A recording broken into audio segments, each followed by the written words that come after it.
What's going on, everyone? Seb Velocity during the week, coming at you with a couple minor reactions, one major reaction. I'll start with the biggest series probably of the year, with the Bucks versus the Nets. I think that's a 10 out of 10 series.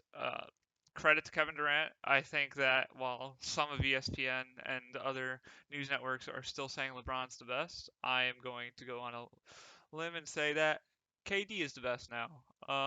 And I'm going to hold true to that. I know it's a very close race. One's got uh, multiple different aspects to their game, and the other one is probably the best scorer I've ever seen. Um, but continuing on, Giannis played phenomenal because I think everyone in the world has given Kevin Durant credit, so I won't sit here and talk about how great he is. I'm going to give Giannis credit for playing very well. I'm going to give Chris Middleton credit because he didn't play well early on in Game 7, played well though at the end and helped.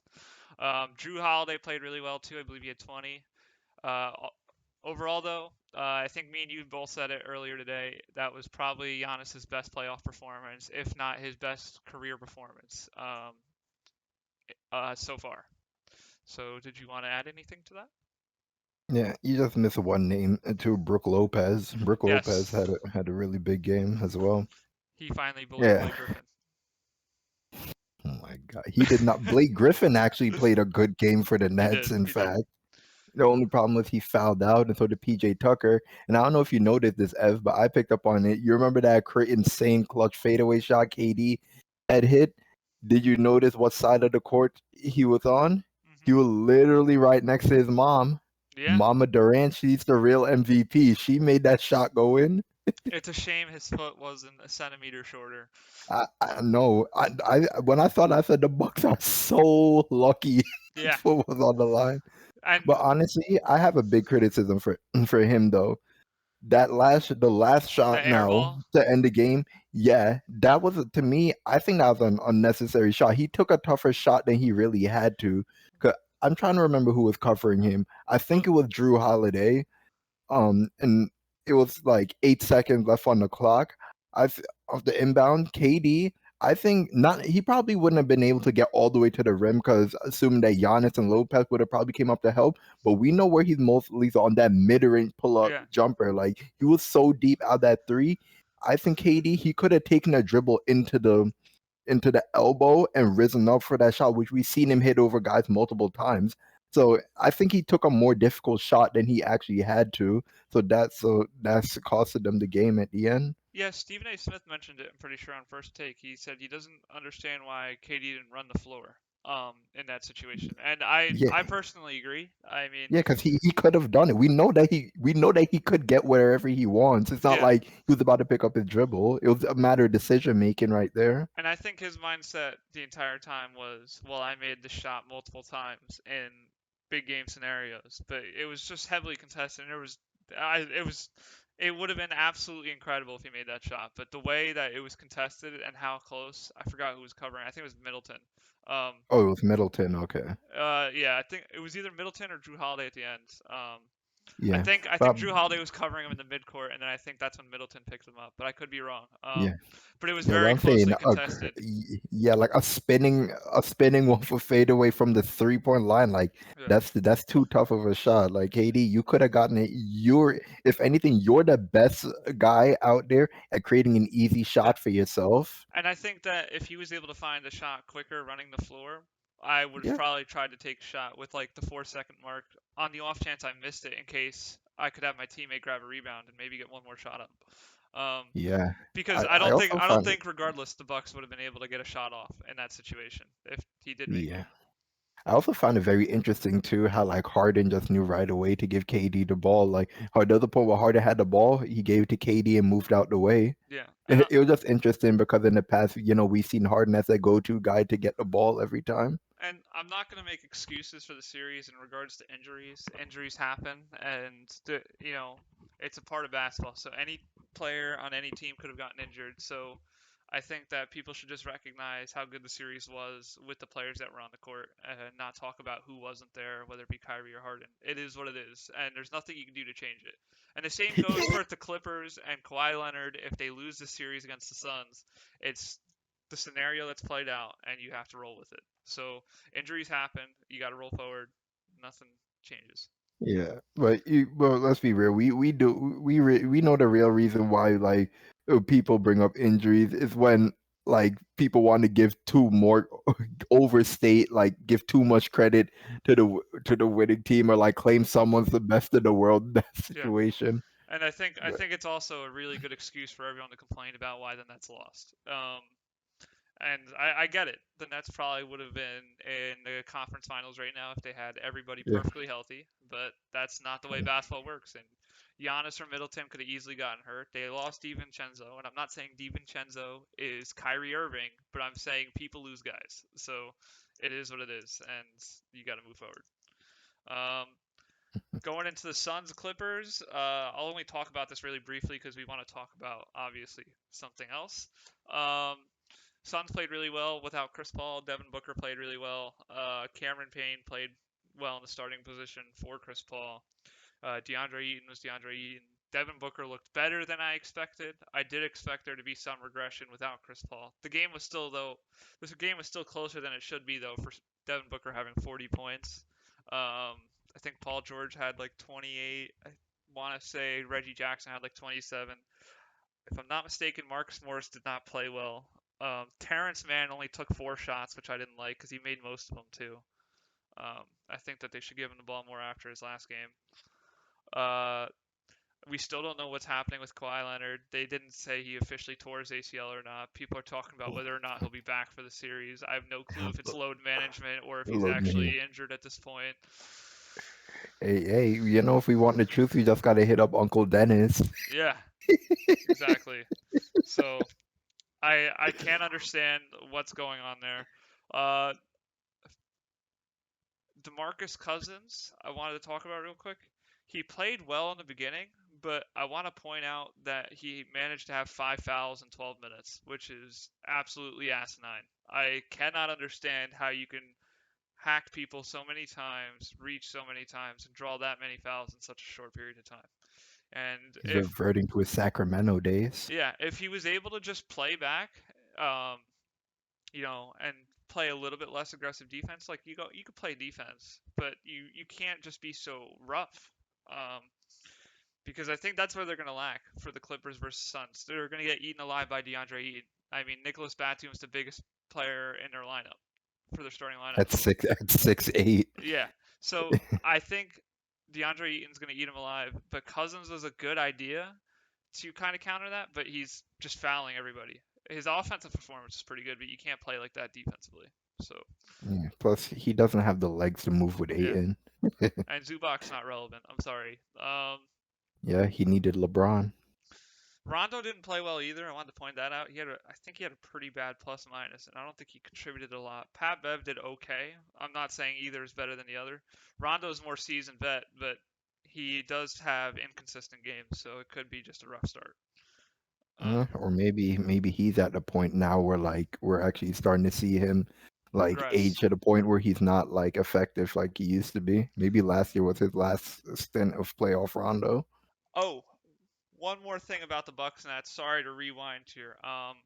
As you remember, you lost a phenomenal bet in a double or nothing, so I will be getting a beer with my wings when that comes around. Depending on the next matchups, maybe we can go triple or nothing. I would love, a second beer with my wings or something else, or a side of fries, but we'll see.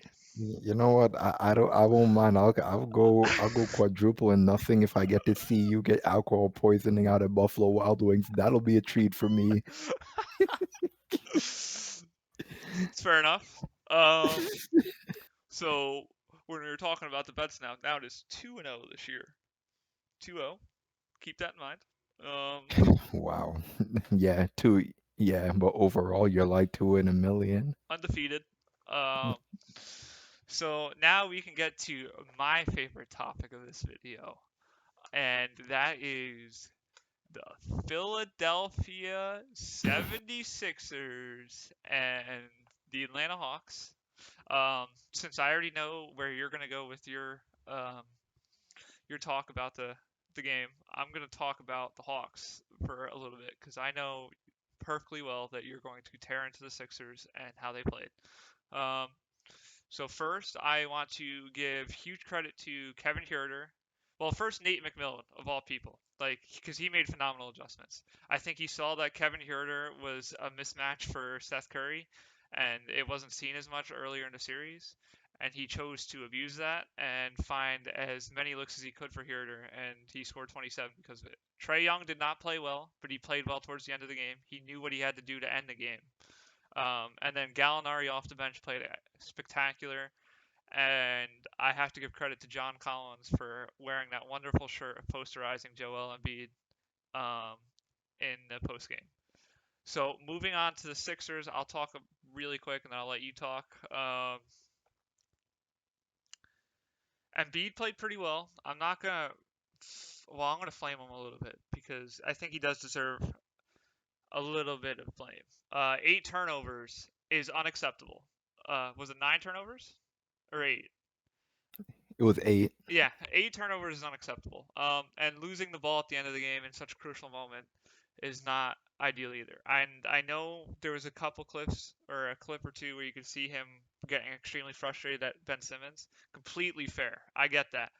But at the same time, you need to be accountable for your own mistakes because he made a weird comment at the end that kind of looked like he was throwing Ben Simmons under the bus. So I think that Embiid needs to take some blame because he didn't show up in the fourth quarter. And regardless of how Ben Simmons played, if Joel Embiid played at his best, they probably would have won that game. Um, Now, Seth Curry got destroyed by Kevin Huerter. I can't really say much more than that. I mean, Seth played decent, but he only got 30 minutes because of how badly he was getting destroyed by Huerter. So that was a little bit disappointing. I think the Sixers relied on the bench too much. That's a Doc Rivers problem. Thybulle had an awful foul at the end of the game that was hard to watch. Maxey played pretty well despite not having perfect stats. He looked good on the floor. Um, but I don't think George Hill or Thybulle should be getting 25 minutes in Game 7. I don't think that's fair. I don't think that's fair to the starters. I don't think it's fair to Seth Curry, who did well all season, to get 30 minutes in a game like that. Lastly, all right, we'll come down to the big one. Ben Simmons. Oh, Tobias Harris played decent, but he folded earlier in the playoffs in this series. So I think he is a big part of why they lost in general, not necessarily Game 7. Now, the biggest part, Ben Simmons, comparing him to Giannis is what I'm going to do. I know other people compare him to Giannis today too, and I was going to make this point before it was said, so I want to make it still.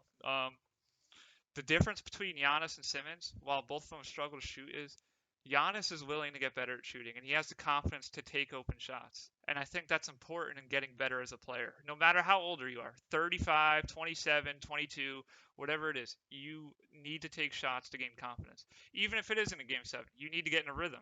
And obviously you don't want to shoot your team out of the game, but you have these wide open looks directly under the basket, and you're not taking these shots. I mean, mid-range even I think you're capable of making. You're just afraid. You're getting so much criticism from Philly fans, even the Philly players, and I get it. You're young. You're still pretty young. He's like 24, right? Still, he's Like 25 now. either way, he's still young. That's a lot of criticism to get from thousands, if not millions, of fans. And I'm not saying that it's the fans' fault for criticizing him, but I get that it's difficult to play with the amount of criticism behind you, and you're afraid to shoot because you're going to get roasted. But the thing is, you're not going to get any better until you start shooting. So you better just get used to it. Giannis is willing to take threes if they're open. Giannis is willing to take mid-range shots if they're open. And as you can see, he's not great at it yet, but he's getting better at it, slowly but surely. He's making more than he did his first 2 years in his career. He's not there yet, but he's at least working on it. So Ben Simmons needs to gain confidence. I don't think it's possible in Philadelphia anymore. It's it's with the fans and the players and him. It's just not good scenery anymore. The fans and players don't like him anymore, I don't think, and I don't think he fits that team anymore. And that's on him mostly. I get that, but it's just a change of scenery will help him out, and it's process. Ironically, so a new team will help him. I guarantee it. It's just Philadelphia is not that team. So maybe they could trade him. I know Stephen A said CJ McCollum. I don't think that with how bad his trade value deteriorated, like everyone was saying, I don't even know if you can get CJ McCollum at this point.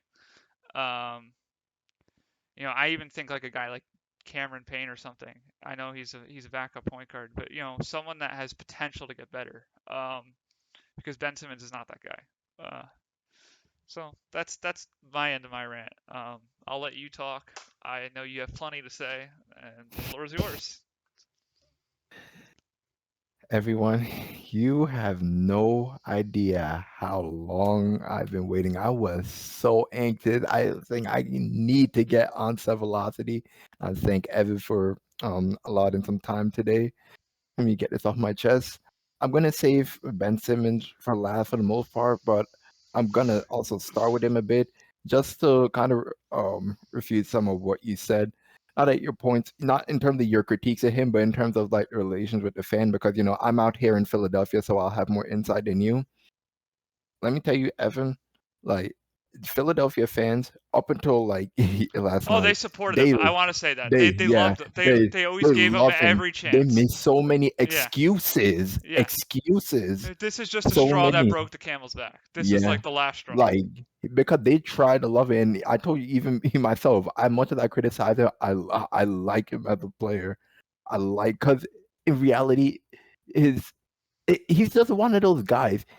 He has a lot of tools in his arsenal that like if he were to shoot, it would just elevate everything else around him, and he could Yeah. be such a generational talent. Yeah. Can I just make one quick comment? The reason Yeah. everyone's so hard on him is because they see how good he's capable of being. Yes, And that's all I'm gonna say. absolutely. And not just him, it's the 76ers in general. And we could even attribute that to Embiid as well. Even though you obviously along with me agree that Jokic is better, I know that you can see that Embiid is such a talented big man. So that's why we hold him to such a high standard. Like we want to see them be great. That's the thing. And in terms of the shooting now, Ben Simmons versus Giannis, you did bring up a good point, like they're being scared to shoot. But let me tell you, Philly fans is not the reason why he's scared to shoot. Because I've been to a game where we see Simmons take a jump shot, even And they go though most crazy, of the yeah. fans we think he'll miss. Just the fact we see the ball going up, they cheer him on. And even if he misses, they're like, "Oh, all right, Ben, come on, just try again." So that I don't know what's up with that. To there was a point where I think he was getting a shooting therapist or something like that. Whatever that is. I didn't even know that existed. That was last year.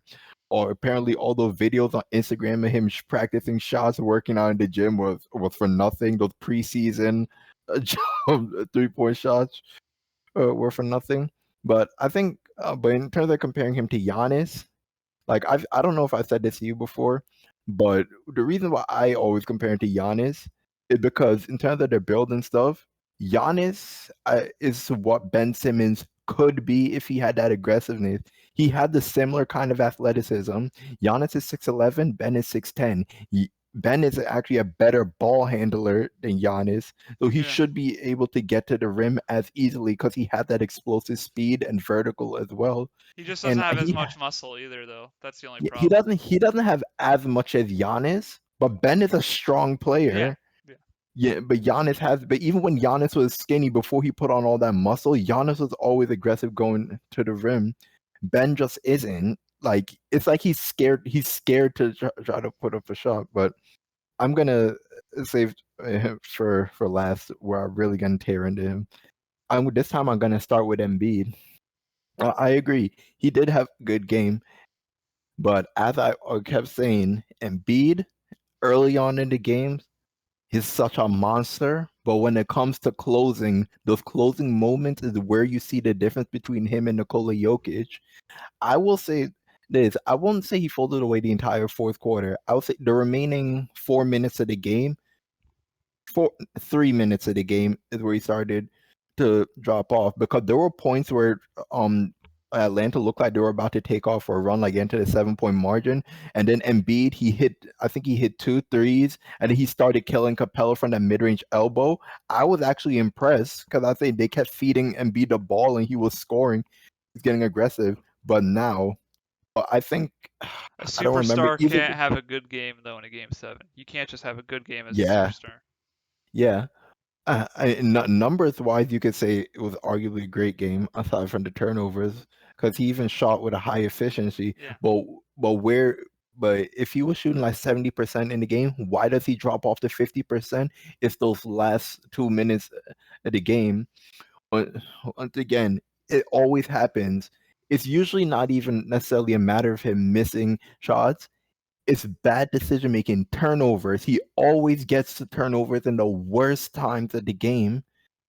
Like that strip by I just Gallinari don't was bad. understand it. Yeah, like that spin move right there. He lost for not only did Gallinari poke a ball out, but he also was losing his handle on the ball as well. That and the Thibault foul is when they officially lost the game. Yeah. Oh, Embiid in the last minute of the game, he always gets unnecessary turnover. That's what screwed them the end. And then yeah, with Thibault, like I just don't understand why would you jump on the perimeter. Huerter was off balance. I understand that he's a sharpshooter, but if you see him off balance like that, it's better just You just let it gotta rock. contest. Like Just put just contest. yeah, just put a hand in his face. Don't jump at him. Yeah. Like as you had texted me, he's not Kevin Durant.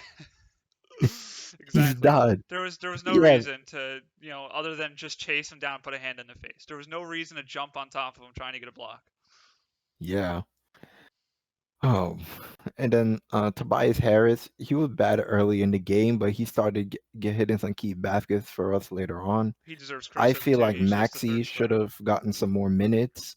In fact, because he was actually he was other than Embiid, like throughout the game, he was playing the most aggressively. I think Seth Curry hit some good shots for us early on, but towards the end he started to diminish. But I'm gonna say overall, Seth Curry, he was a very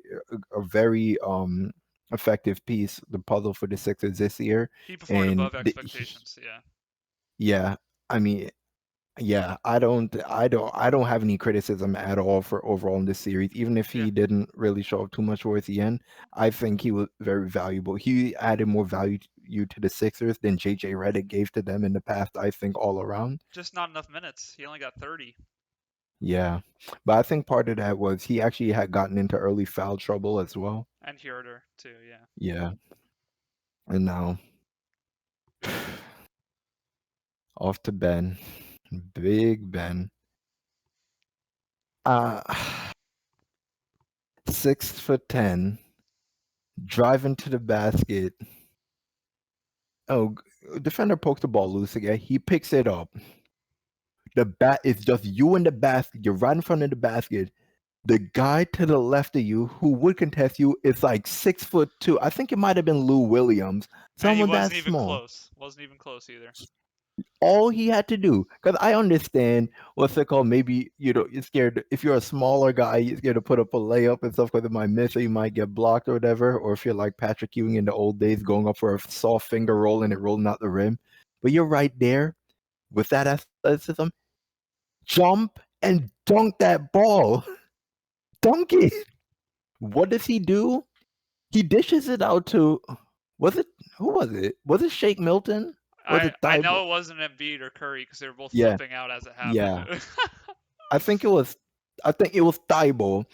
He ends up dishing it out to Thibault, who was covered and got fouled, thank God, but ended up missing a free throw. Mhm. So what could have been 2 points ended up being a 1 point possession for them. Mhm. That right there, that just shows you jump shot. Obviously, he's scared to shoot. Mid range, it's from three. Mid range, scared to shoot. He's scared of the free throw line. But that right there, he was scared to take a shot from point blank range. That right there, I don't know about you, but I think that right there, in terms of just folding moments, is the biggest or blatant folding moment I've ever seen in basketball. Like LeBron early in his career, we used to say that he fold and stuff. People say sometimes he runs away from late game shots, but can you recall LeBron having a wide open layup running away from that? No, no. 50 likes on this video, and I'll wear a Ben Simmons shirt for when we go out to get wings. All I got now, I gotta say is this. And now as to Embiid, though, I was getting frustrated with Simmons. You know why I don't blame Embiid at all, and I somewhat applaud him for it, because in the past, even Embiid has come to Ben Simmons' defense and like give him excuse and stuff, pretty much telling people to leave him alone. My guy, he in a way kind of coddled himself, but at this point, I feel like he's like enough is enough. And me, I'm at a point right now.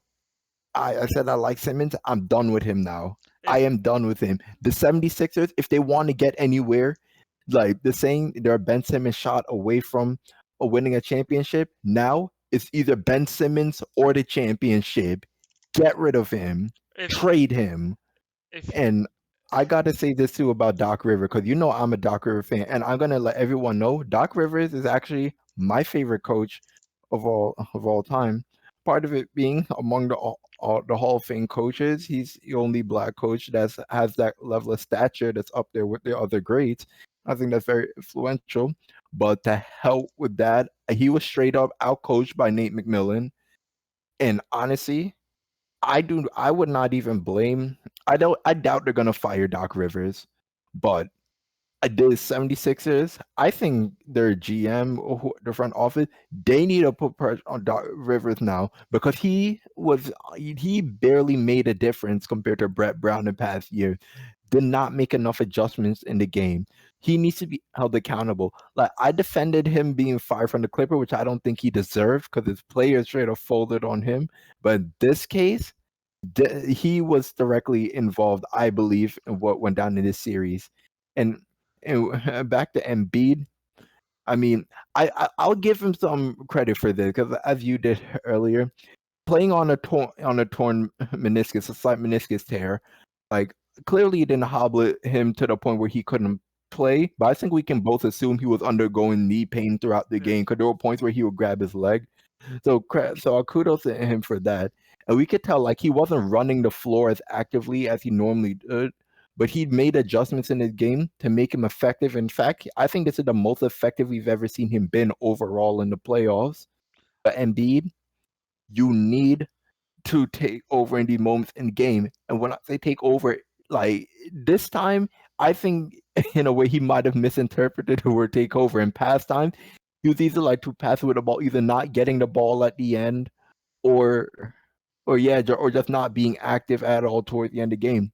I think this year he's been trying to be too active, trying to play too much hero ball, basically like Russell Westbrook in his younger days, forcing up dumb shots or wild passes, wild turnovers.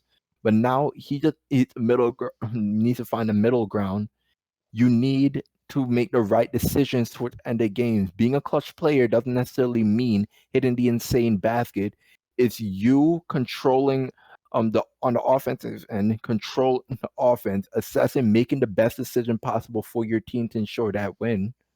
um, real quick, I want to get your take on this for closing statements. I want to ask you the top three people you think that lost the Sixers a series, but I'm going to go first real quick. I think that number three is Tobias Harris. To Tobias Harris, the series itself. I'm saying the whole series. Okay. I Okay. he played below expectations. And there was two games where they blew the 20-point leads where I think that he played very badly. Hmm. And then adding, so that's number three. You already know who number one is, so I'm not even gonna say it. Number two though is Doc Rivers. And I'm glad you brought him up a bit. I'm gonna say something pretty controversial, and I'm gonna say this is probably he was probably one of the worst coaches this year. In Absolutely. regards for the talent that he had around him. Uh, Absolutely. he could have done so much more, and I was As a disappointed. matter I would have. As a matter of fact, he should have benched Ben Simmons toward the end of the game. What happened in Game 6? Simmons happened to have gotten into foul trouble, but when they benched him, they managed to close out the game in Atlanta. I'm going to say this right now. If Nate McMillan was their coach, they would be in the NBA Finals. You see, that right there is where I'll say, yeah, I'll say no, because it's to the point of this.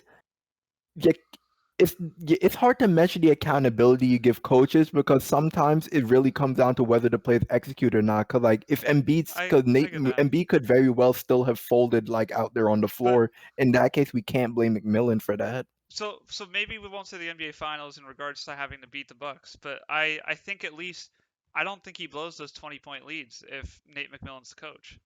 I'll say this: it probably wouldn't have went to Game 7.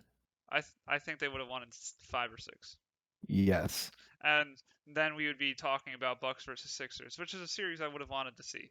Um, I was ready to buy me a T-shirt to go to a game too, but you know what? Actually, thank you, Ben Simmons. Thank you for helping me save my bank account.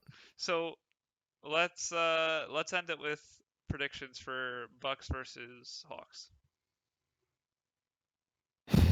I told you before. I really don't even know. I honestly don't even care about the playoffs now anymore. I just want to see the Suns win it. Just that had the Suns ever won a championship ever?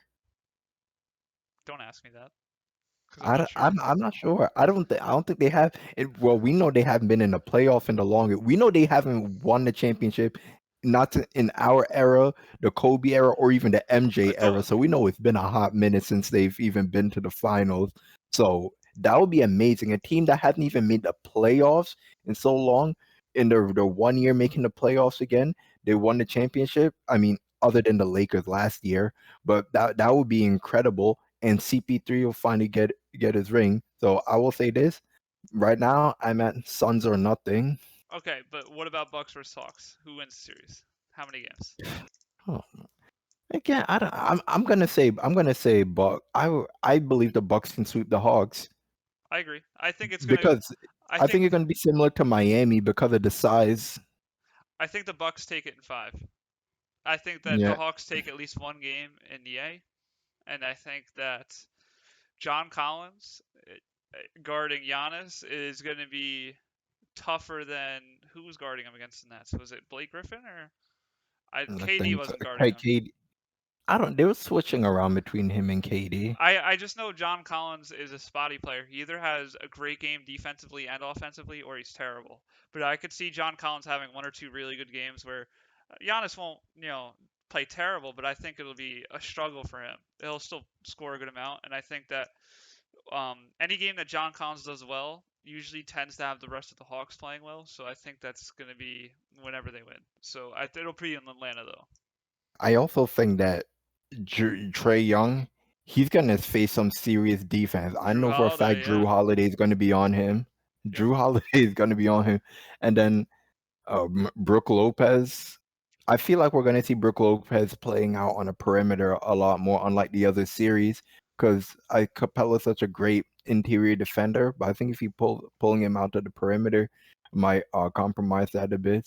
So I yeah. think we're gonna see him stretching the floor more. Who do you think is going to guard Herder? Do you think it's going to be Drew Holiday still on the I think side? I think it's gonna be Middleton. I think Middleton's going to guard. Yeah, yeah, you're probably right, and I think that's what's going to help them a lot too, because you're going to have Middleton on Herder and Gallinari. So I think that's going to be, and that's I think the primary reason the Sixers got killed in the series. Trey Young is going to be Trey Young, but those two players were difference maker.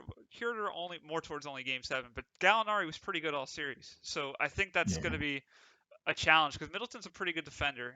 Even if he's a little bit slower, he's a good defender. And he's going to play close, and he's a big guy too. So I'm not worried. Oh yeah.